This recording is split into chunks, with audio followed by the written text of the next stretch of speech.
Welcome to Happily Ever Aftermath, the podcast that explores the movies that influenced how we view love and romantic relationships.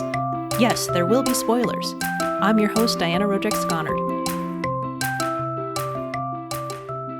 Remember, no grumpy face, big words, or boring academic talk.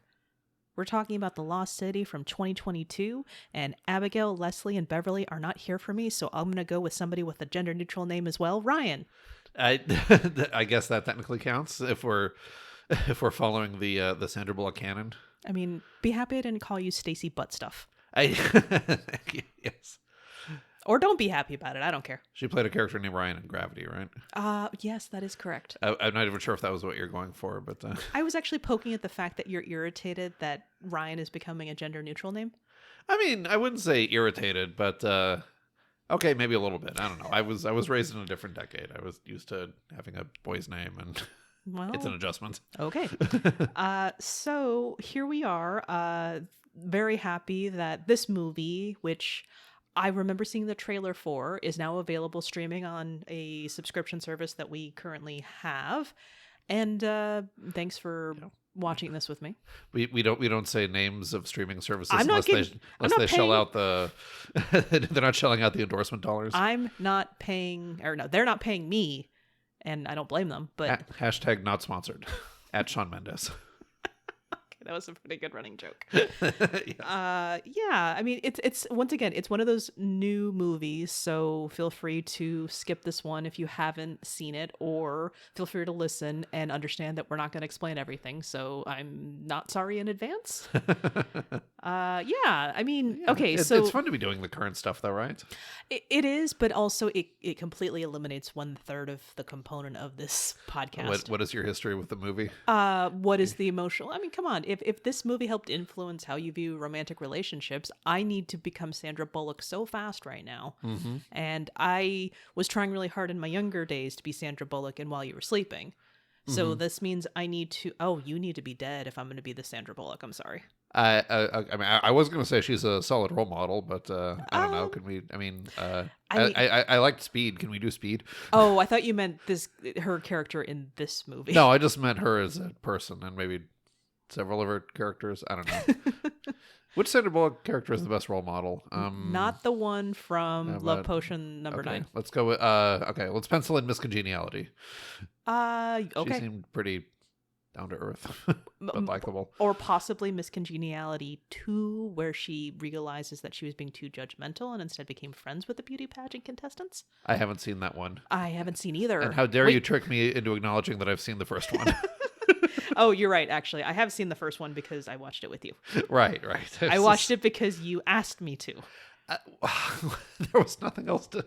Oh, man. Okay. I think... We've talked about this many times. Did we? On the podcast. Did we? I don't remember talking about Maybe that. Maybe not. Was... Hang on. I wanted... Okay, so it was our anniversary, right? And it was like 3 a.m. We couldn't sleep, but we wanted to do something, and that movie was on cable. All I remember is that we did that in your old apartment, on the crappy futon. Yeah, that's all I remember. It was really late at night, and we were both grumpy because there was nothing else we felt like doing, and you hadn't seen that movie, and I was like, no, this movie isn't bad. It's a guilty pleasure, and because I had I'd seen it on a bus. Actually, that was how I first came to see that movie. Was there a bomb on that bus? And if you turn the movie off, it explodes. Okay, this is accidentally becoming that fake podcast I just invented, all aboard the Bullock train. Right, yes, please explain. That's all there is. I only have a title, and now I had the chance to say it out loud. It will never happen. The concept was you watch all of Sandra Bullock's movies, and we've already discussed 6 of them. So it does not help that she's in a movie this year called Bullet Train with Brad Pitt. Yes. Which, if you read the trivia, that is the reason he is in this movie. Oh, okay. Because something about her being a cameo in that movie made it so he's just like, okay, here's an opportunity for you to cameo in this movie. I just thought he, spoiler alert, we are going to spoil the movie, but I just thought he was turning it into a thing where he shows up and then dies very quickly. Because spoiler alert for Deadpool 2. He does that in Deadpool 2. And, right.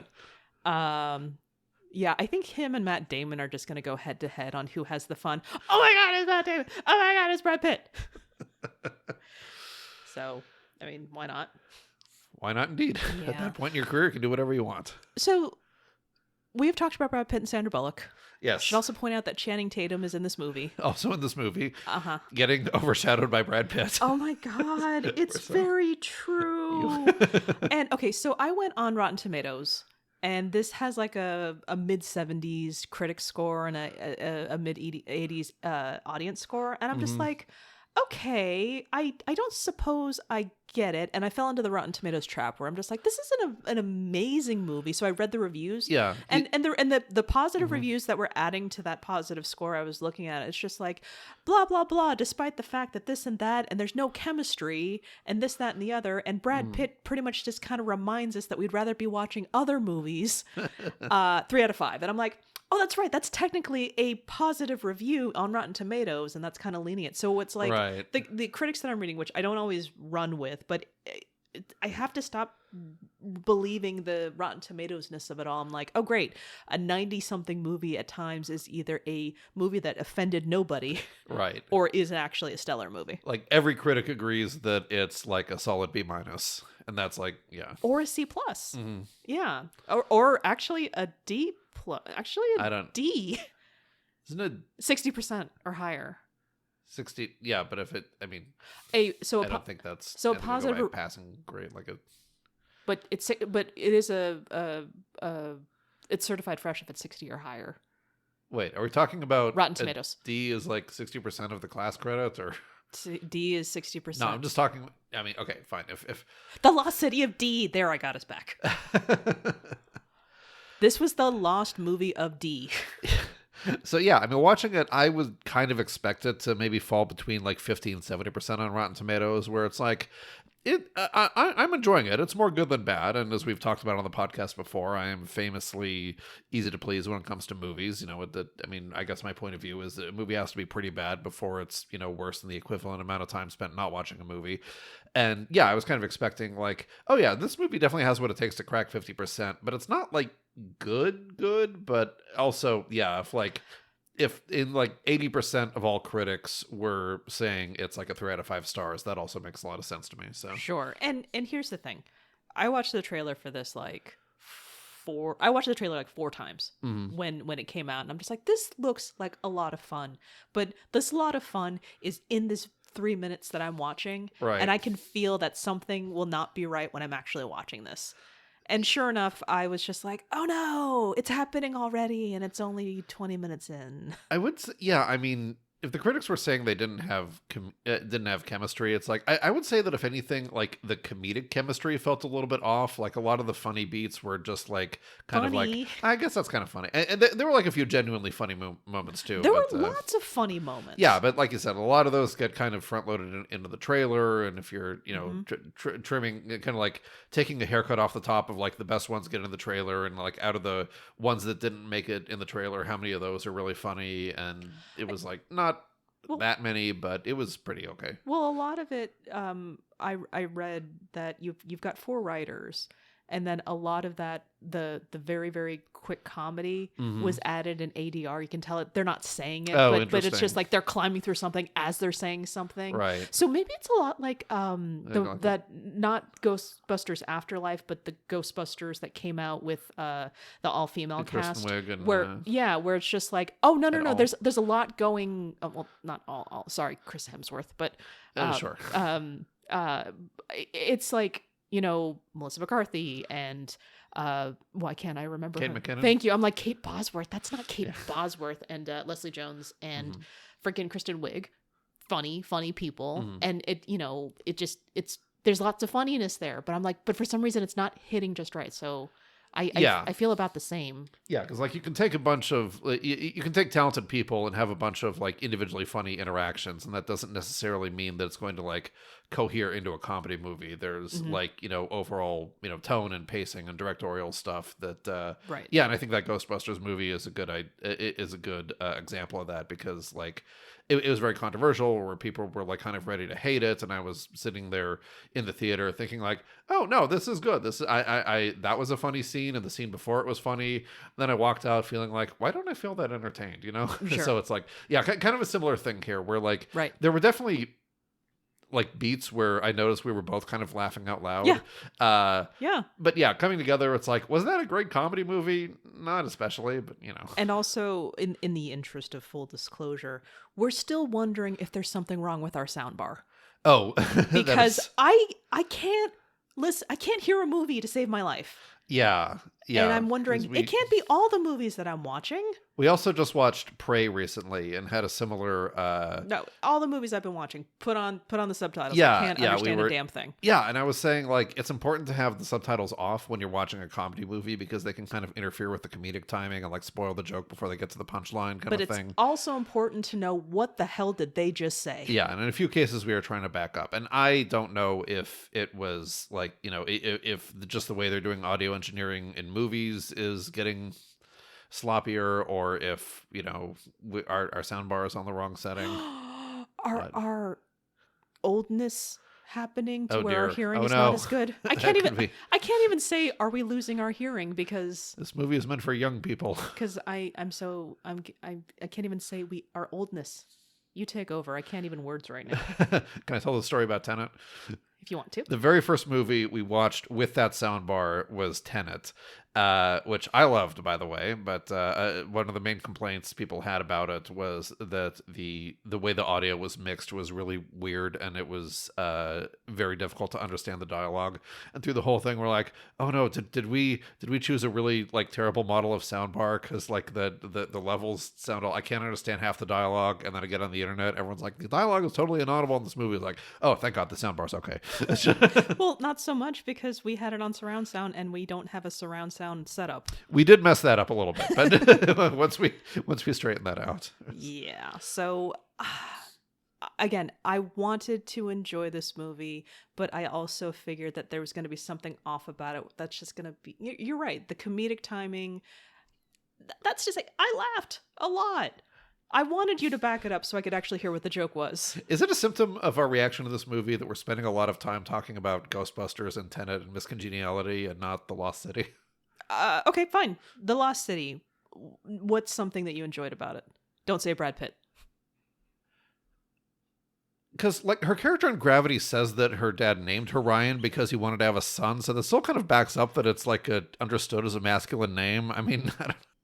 The chemistry between Sandra Bullock and Brad Pitt in that tiny amount of time, of course, is played for laughs, but it was true. So good. They are messing with the audience by making you want them to get together, and it just amplifies the frustration that the jealous Channing Tatum is feeling in that moment. But at the same time, though, it's just like, I want to say, dude, get out of the way. I'm not rooting for him.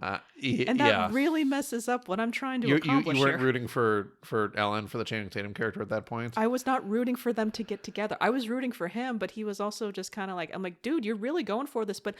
Okay, if I get back up again. Okay. If I get back up again. Again, the trailer. Watched the trailer many times. Before we watched this today, I said, honey, will this movie work for the podcast? Because I'm not sure if there's a love story, because I'm not sure that he's doing this because he's in love with her, or he's doing this because he's trying to prove that he is not what she thinks he is. Which is it was set also up as, correct. Right, because it's got he's very insecure about just like being a himbo, as the cover model. Were you gonna do the plot synopsis, by the way? Oh right, the plot synopsis. So he's a cover model and he's insecure about it, and yes, that is correct. But I while you're playing that up, I was going to say I don't think it's a bad thing that we're not necessarily rooting for those two characters to get together that early in the movie, just because like there is a bit of an arc in coming to see each other as desirable romantic partners. It's very much kind of a odd couple kind of thing. But in the beginning. I would say he had a crush on her before all of this started. I don't. Oh yeah, definitely. Which is also kind of awkward because I'm like, again, what are you doing here, dude? What are you doing for a lot of this? Okay, so according to IMDb, a reclusive romance novelist on a book tour with her cover model gets swept up in a kidnapping attempt. Well, I would say that they were successful. Kidnapping that lands them both in a cutthroat jungle adventure. Yeah. So I haven't seen Romancing the Stone, but how see our earlier episode with Steve and Izzy. Woo! Yeah. But yeah, I gather the plot is pretty similar. romance the novelist. romance novelist In Romancing the Stone, her sister gets kidnapped, right. and there's a ransom situation. So it's it's a ransom situation, but from your podcast. And what does not help is that they're when they're trying to get out, they're just like, reference to just like, is this a taken situation? Am I being taken right now? and so it's kind of funny. Yeah, that's kind of funny. But and also when she and Alan's character, his character in the romance novels is Dash. His name is Alan. Yeah. So there's a whole thing going on here, but he's just like, so like, what were they doing? Were they taking you or something? And it's just, again, there is a lot that's good, and it feels good on paper. I know, because I reread some quotes and I was laughing at them again. Mm-hmm. But in the watching of it, I don't know if I was still trying to process what this movie was trying to be, or if it just does not execute well. Yeah, I guess it's visually. The kind of, I mean, I think it's just the kind of movie that like you enjoy and then you kind of move on, and it doesn't like, resonate with you long term, which is kind of the opposite of what we usually talk about here, because it's the standard thing is like movies you saw 10 years ago and you're still thinking about the romantic relationship, or you're still emotionally invested in it. So I'm curious, and this is not good if we're talking about the podcast aspect of this, I'm really curious about the relationship she had with her husband before he died, because they were clearly very attached to one another, did all of these amazing things together, went on adventures together, and I'm very happy that there's a reason. I honestly thought, okay, so with Romancing the Stone, it made sense because it was her sister who was kidnapped. Yeah. In this, she is kidnapped because she actually has this, background in terms of like ancient civilizations, and she can translate things. And because she's like, she used to be an archaeologist, and her career kind of fizzled out, and she unexpectedly wrote a hit trying to write a romance novel, and that became her full-time job. But... So small shout out to all the real romance novelists who were a blank lawyer, or that is a thing that happens in real life from time to time. Yeah, I know, because I read the back and I'm just like, wow, awesome, and then. Yeah. And I thought that was actually pretty interesting, how she kind of like, looks down on her own work, looks down on her fans, kind of, just so frustrating. Like she feels like she's writing schlock, and she kind of resents that this is the career in which she found success, when you can tell that like, she really wanted to be an academic, and she insists on putting all of this like properly researched technical detail into her like archaeology adventures. Well, yeah, there's also a comment that she wrote that she did write a book that was scholarly work, and it ignored. Yeah, of course, of course. That happens. Oh my god, back to Ghostbusters again. Right. There was also a book where it was just ignored. And and I thought that when they came to the point in the story where we have to learn that Alan has a little bit more substance under the surface, him telling the story about how he was embarrassed to be a romance novel cover model at first, but he when he started to interact with the fans and discovered how much they love the books and how happy it made them, and that I think that's actually kind of cool, because it shows the scene at on the book tour when he kind of comes out and he upstages Loretta, and the fans are going nuts, and he's lapping it all up. At first glance you kind of like assume it's because he loves the spotlight, he's just loving the attention, he wants to be the star, he kind of feels like he's the star of the book, even though he's just a pretty face, he doesn't write it, and looking at that in hindsight, it's like, oh no, he's just kind of like drinking in the joy of the audience, he just loves how much they love it, and it's like, oh, that's actually a nicer thought, which is,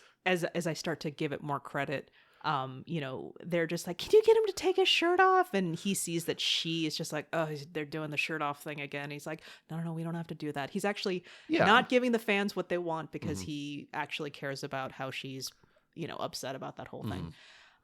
He still wears the wig. Yeah.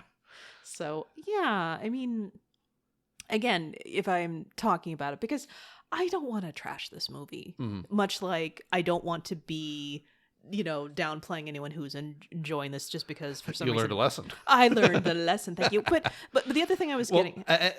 may I ask you, do you agree that it's a 3 out of 5? I would call this... Okay. Because I don't think calling it a 3 out of 5 is trashing it. So. Oh, okay. Well, no, I think that I was trashing. I'm just like, it just didn't do it for me. But to be fair, I'm also asking this movie to do something for me that it's really not in a position to do. And also, they didn't get my request. They made their movie, and that's all well. More Brad Pitt. No, not necessarily more Brad Pitt, but because then what is the movie? Meet Joe Black. Yeah. There's other. No, it'd be Mr. and Mrs. Smith again. Right. I mean, it turns into Meet Joe Black, and you're just like, oh, what have I wrought? I wanted more Brad Pitt, but not like this. We can just go watch Mr. and Mrs. Smith later if you want. I don't know. I don't think I enjoyed it on first watch, but I think I enjoy it in concept and speak highly of it. I don't know. I don't remember a lot of that movie. Yeah. I wonder if I could rope you into doing a rewatch of that and then talking about it on this podcast. Fans, tweet at Diana and make her do Mr. and Mrs. Smith for the show. Well, all right then. It's just I mean that okay. Put it on the list of other movies we're talking about besides The Lost City. But like, I don't remember you walking away from Mr. and Mrs. Smith being like super impressed by it. I think it was a very similar kind of like, oh, that was okay. And like just the amount of time since then that you've brought it up as like an example of a good movie, I was like, oh, there's some kind of like slow burn on I think Diana liked that movie more than I first realized. So I think it has more to do with the fact that there are lots of movies that almost all of my favorite movies I did not enjoy on first watch. Mm-hmm. And when I was saying before about when I was reading the quotes out loud, reading the quotes, I'm just like, oh, that was funny, that for my own personal life, that's the Anchorman effect. Where the first time I saw it, where I'm just like, this is stupid. Right. And then hearing my brother-in-law and my sister quoting it at family dinners, I'm just like, that's funny. What is that? I've had a lot of movies like that like I either didn't enjoy or like kind of enjoyed it but didn't see what all the hype was about until you kind of like get the chance to recontextualize it. In fact, to draw another example from this very podcast, watching the movie Amelie for the second time, I was like, oh, this is really good. But you get just like knowing what you're getting into, the in terms of like tone. And actually we were just talking about this, how certain movies like don't really cohere narratively because that's not what they're about, and if you go into it expecting a sort of like structured story with beginning, middle, and end, you kind of walk away with like, oh, what was that? Like the movie we were just discussing was Boogie Nights. I think that's maybe an example of that. Yes.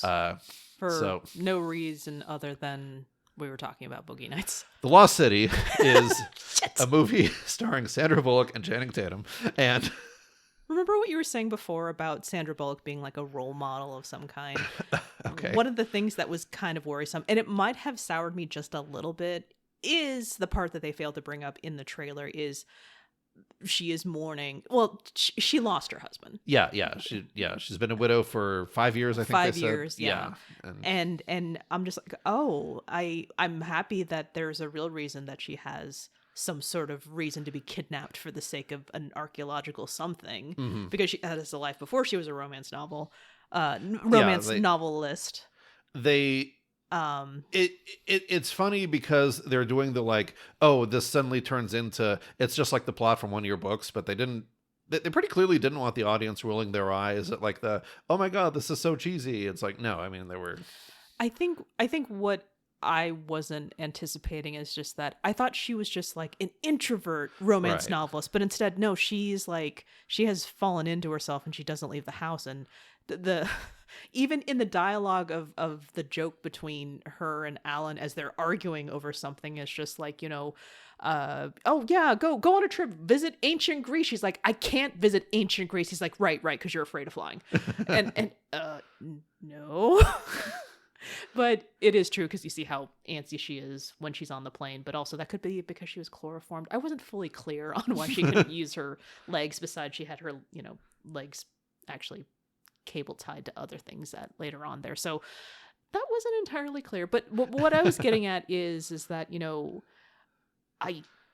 I was kind of heartbroken for her. Mm-hmm. And as the movie continued, as she got a little bit of sparkle into her with some enthusiasm of like, translate this thing. And she's like, I can't translate this thing. And then I thought she really couldn't. She had very little to work with, but it turns out she was translating it and she was trying to figure it out. She just wasn't giving the kidnappers what they wanted. And instead she kind of wanted to jump off and do her own thing. I'm just like, that's really nice. And it wasn't as horrible as just trying to shove the plot down your throat. Although there were some parts that were lesson, down your throat. So I don't know. Maybe that kind of just put me in a whole like, oh, I also have not been leaving the house very much, and I don't want to get on a plane, and I'm also, having some hard times shaking off 2022. So we all get stuck in the past sometimes.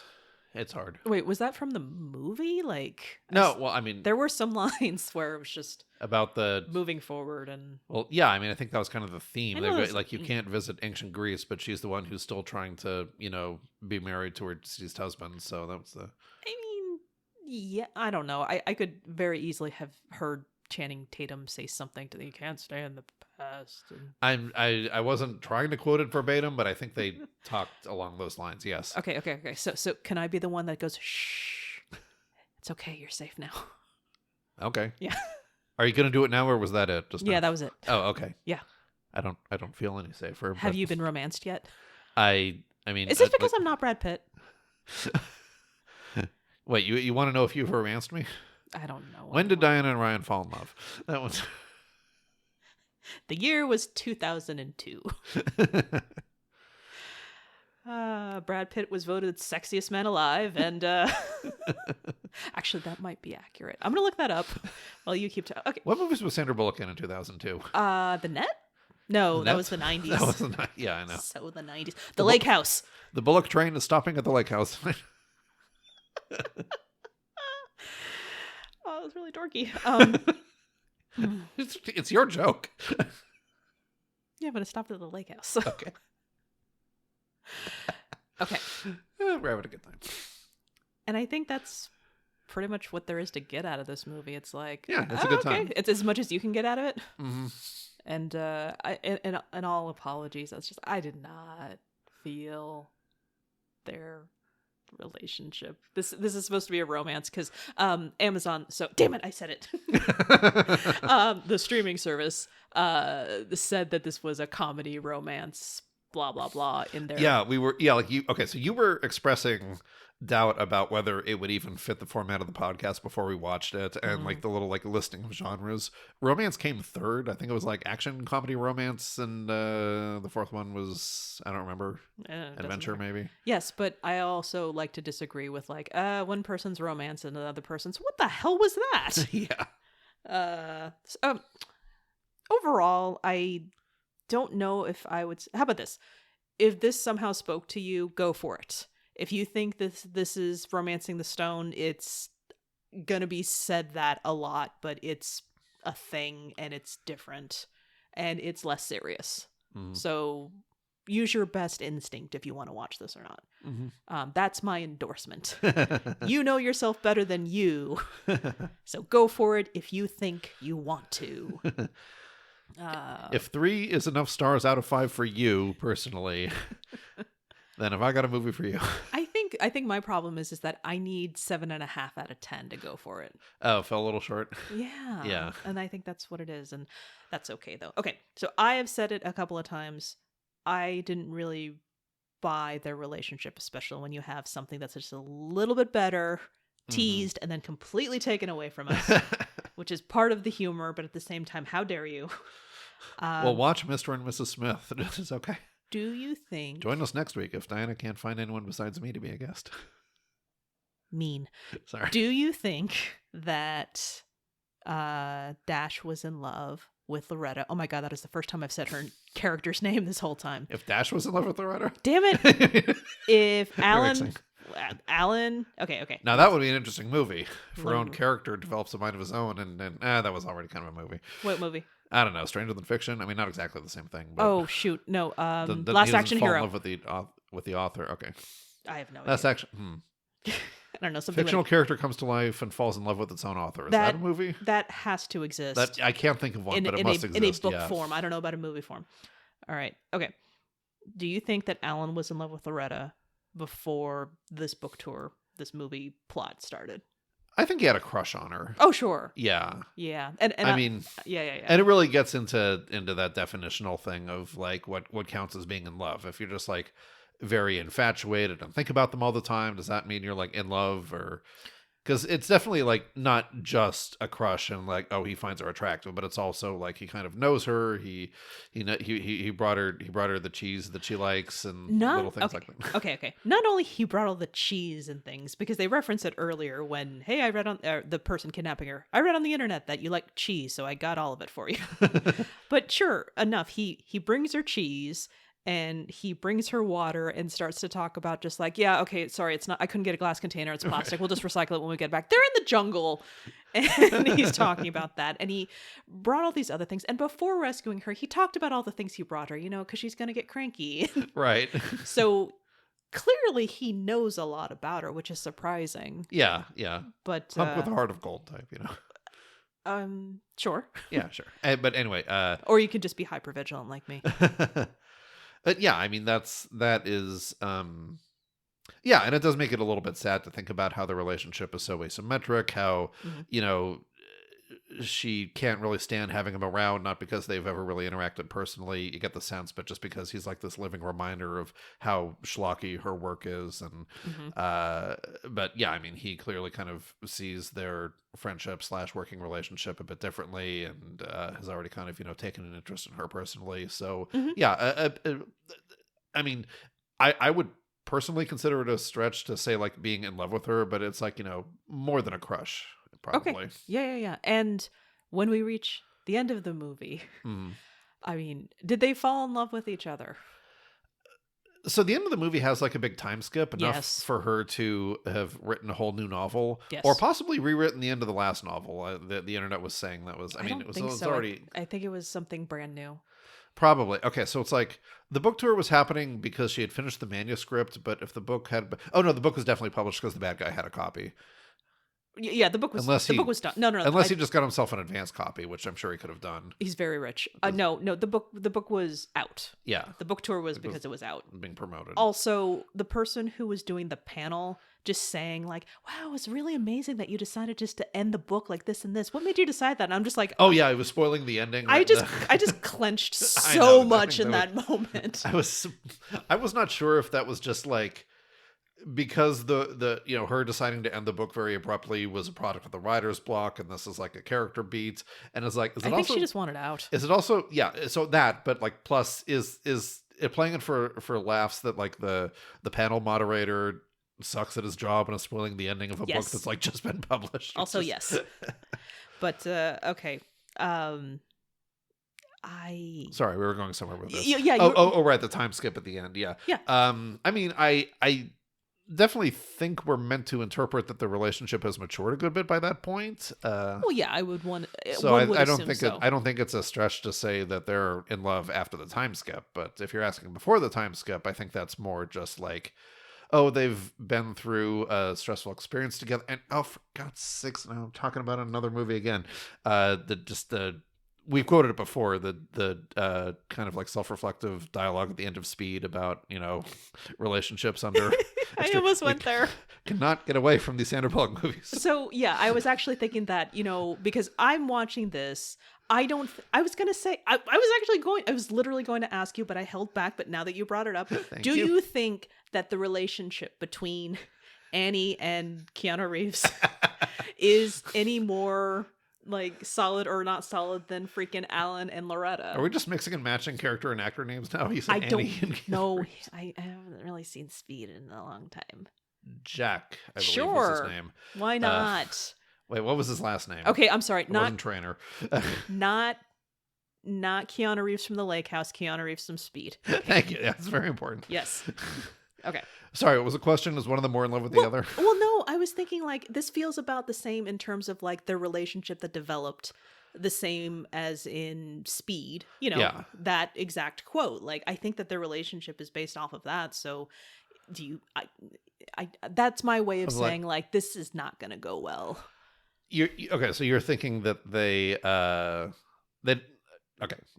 Okay, I'm about to make. We're talking about. I don't think the Lost Lake House, the Lost City, and Loretta and Alan. You're speculating that they became attracted to each other due to the stressfulness of the situation and maybe just the thrill of surviving it. I don't even think that she became attracted to him. I think she became attached to him in a way that she was grateful for because she helped him.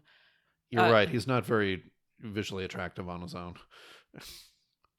What did she say earlier in the book tour? That she was a something sexual, and he's just like, is that the thing where you're attracted to snakes? Oh, right. And it's actually being attracted to, intelligence. So yeah, fair point. Yeah. Yeah. And that's how our conversations go when we're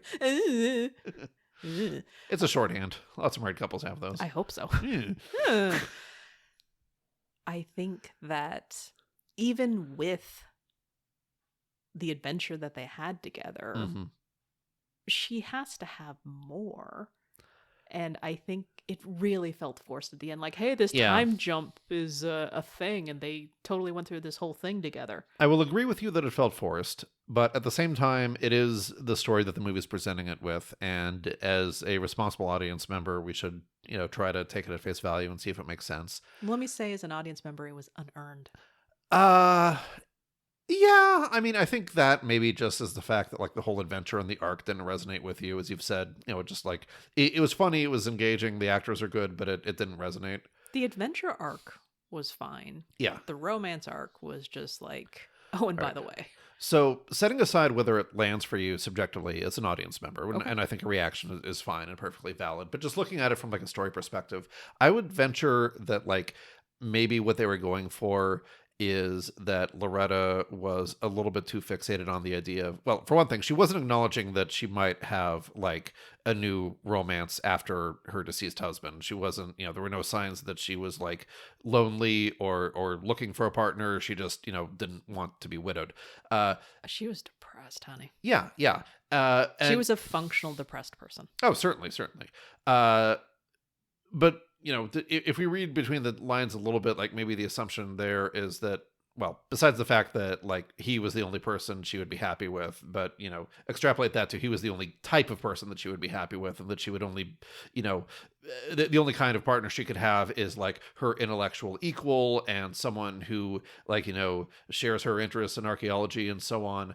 And maybe this kind of blossoming relationship with Alan is, a bit of a lesson for her that, opposites can attract, and, your partner doesn't have to be a clone of you in order for you to, have chemistry or have a fulfilling relationship. So, okay. Yeah. Right. So are you, you could be rooting for them all you want to, but do you think they'll make it? Or do you think they'll have a successful relationship until one of them dies? Yeah. Sorry, doing that whole Dan Savage thing where like you can have successful relationships that are just 5 years long and then it's over. Yeah, fair point. Yeah. Yeah, I mean, particularly if I take myself out of the headspace that the movie seemed to want me to be in, I would say like, no, I don't realistically see this being like a long-lasting or stable relationship.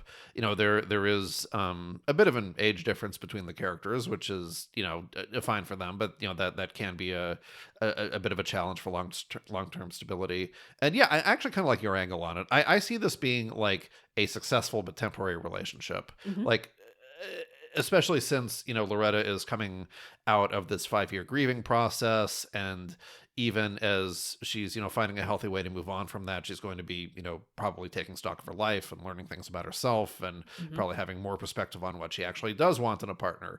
I think that's actually relevant, what I was saying before about how, like, she hasn't even, like, doesn't seem to have given any thought to, like, what is my next relationship going to look like? And, maybe that is perspective that she gains. And, and if that's not Alan, then, hopefully no hard feelings. Well, if anything, it's nice to have somebody rescue her, because he did go in a manner that was more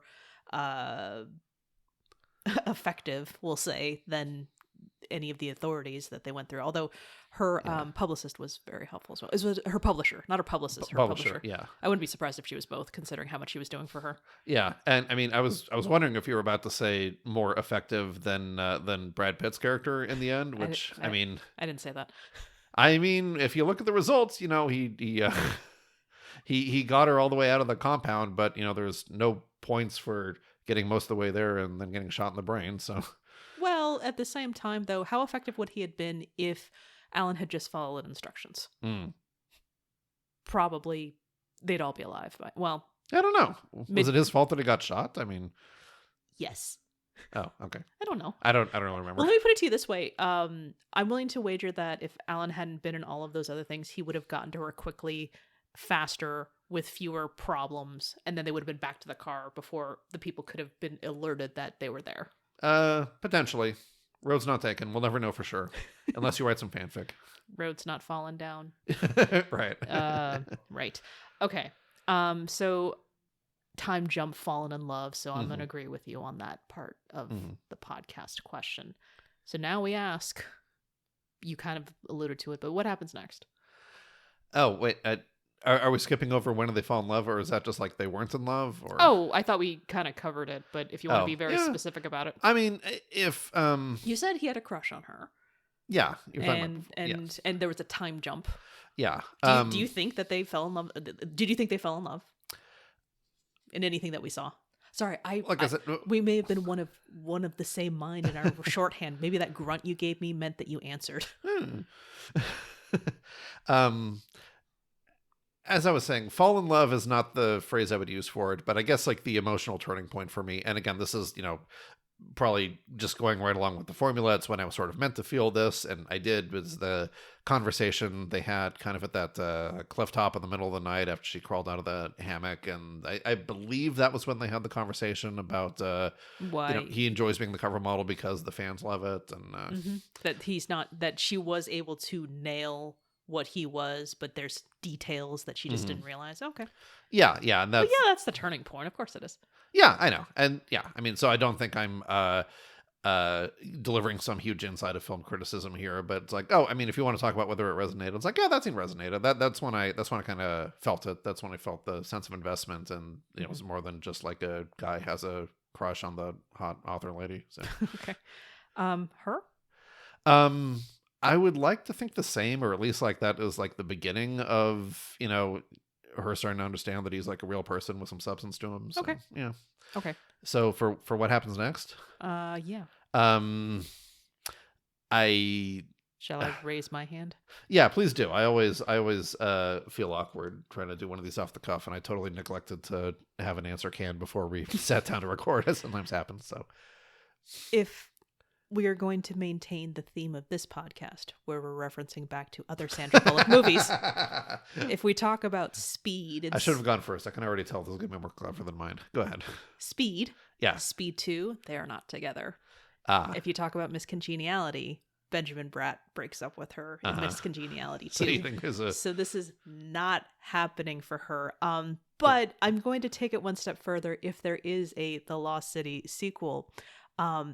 there is so much potential in another kidnapping, but if I remember correctly, there was not a satisfying ending for Dash, and Angela was the character in there. And so what other type of story has also had something where an author is kidnapped because someone wasn't happy about how that particular novel series ended?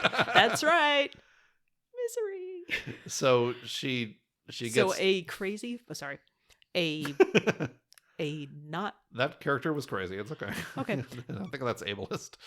A not too happy fan decides to make her rewrite the whole series until... Well, actually, I'm trying to remember most of Misery. The point is that another kidnapping could happen.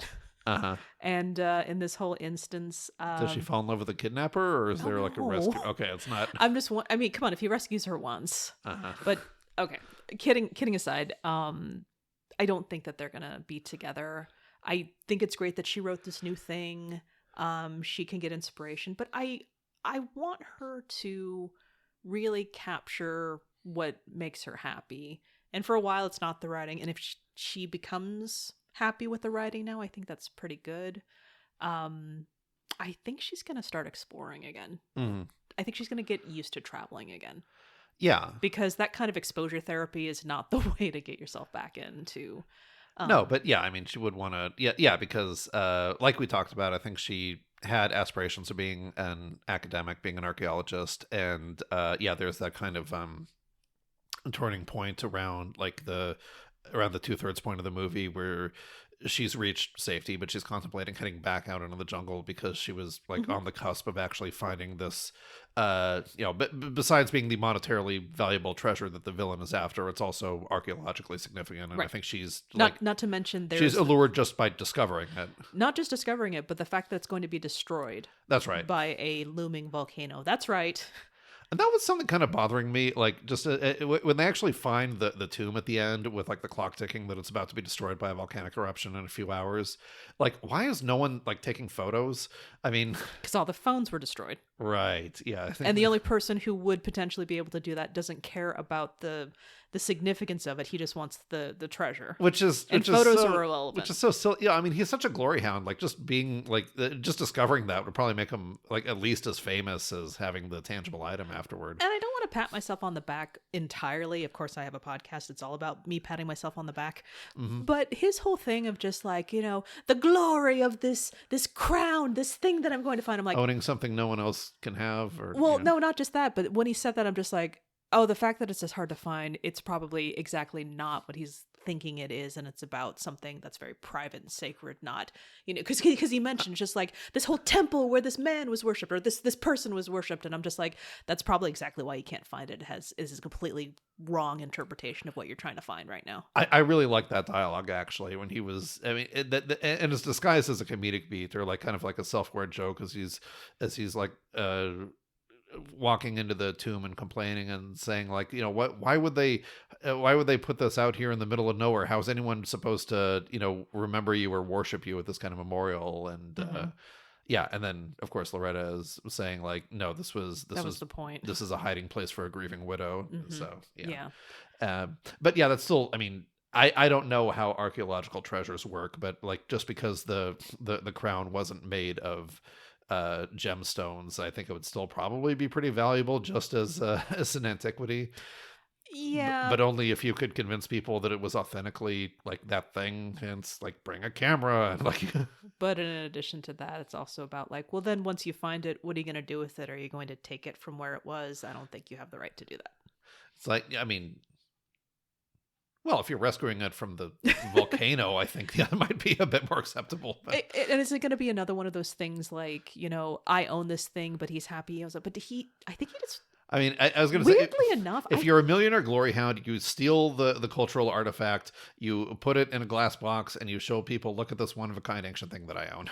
Like that, I think that would do plenty for his ego, even if it's not made of diamonds or rubies or whatever he thought. Yeah, there is that version of it, but yeah, and that's exactly the point is, but a lot of. I know a lot about billionaires, Ryan. I can tell you right now what they want to do is they want to own that thing so they can tell people that they own it, but no one's going to be able to get to look at it. Right. I mean, isn't there someone who bought an entire album? Oh, right. Was that the Wu-Tang Clan album? I think that's right. Yeah. Okay, so yeah, that was a tangent from saying that. Okay, so yeah, maybe her archaeological passions have been reignited by this. Hopefully gives her a bit of a sense of purpose. And like, it would be nice if she could synthesize that with her life as an author. Maybe there's a middle ground where she could kind of parlay her fame into writing like maybe still adventure stories, but have a bit more substance, maybe appeal a bit more to like the geek segment. And that's the part where you've missed the point, honey. I don't want romance to be considered to be like turn your back on it, with a little bit more substance. Maybe there's.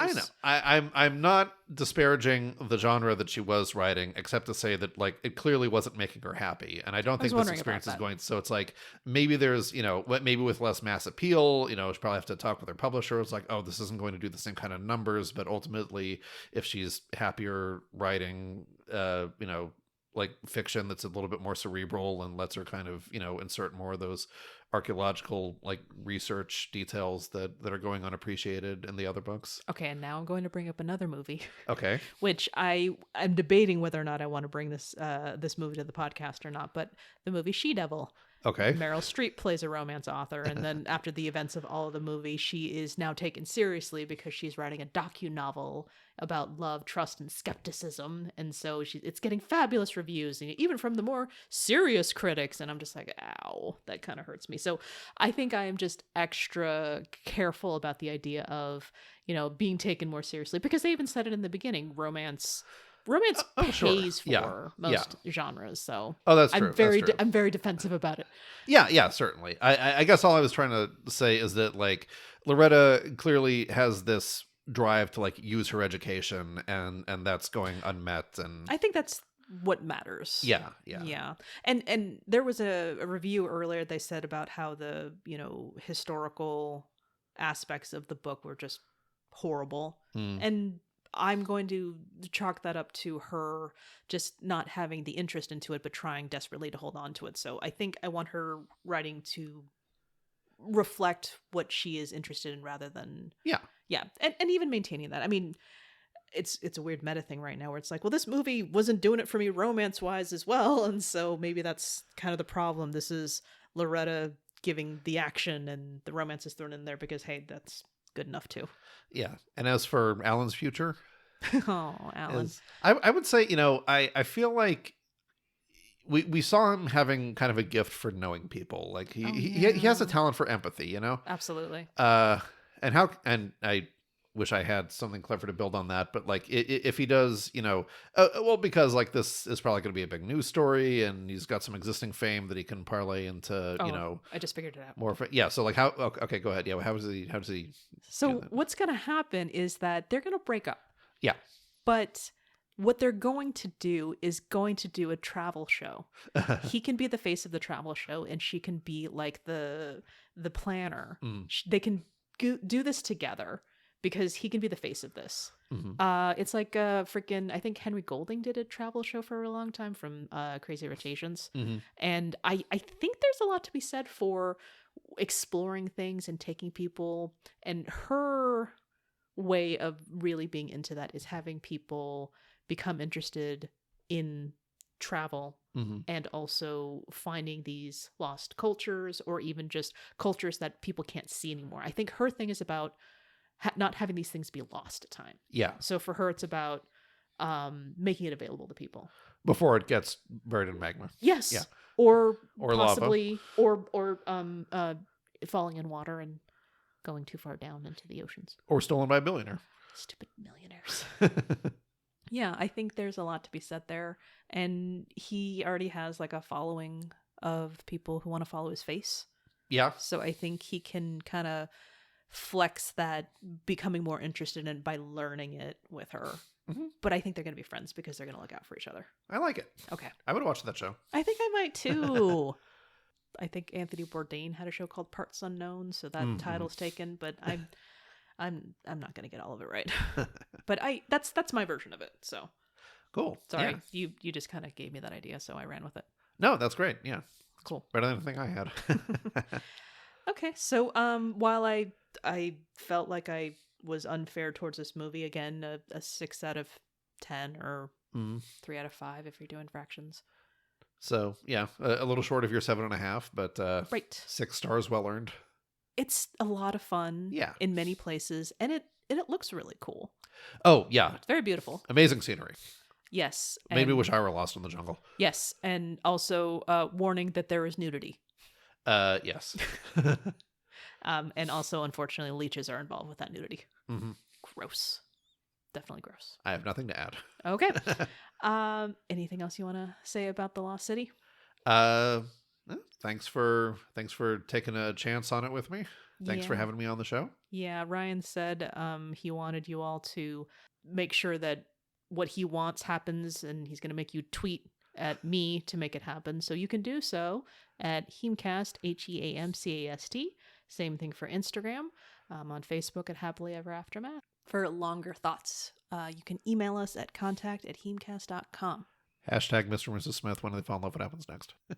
So until next time, may your aftermath be happy.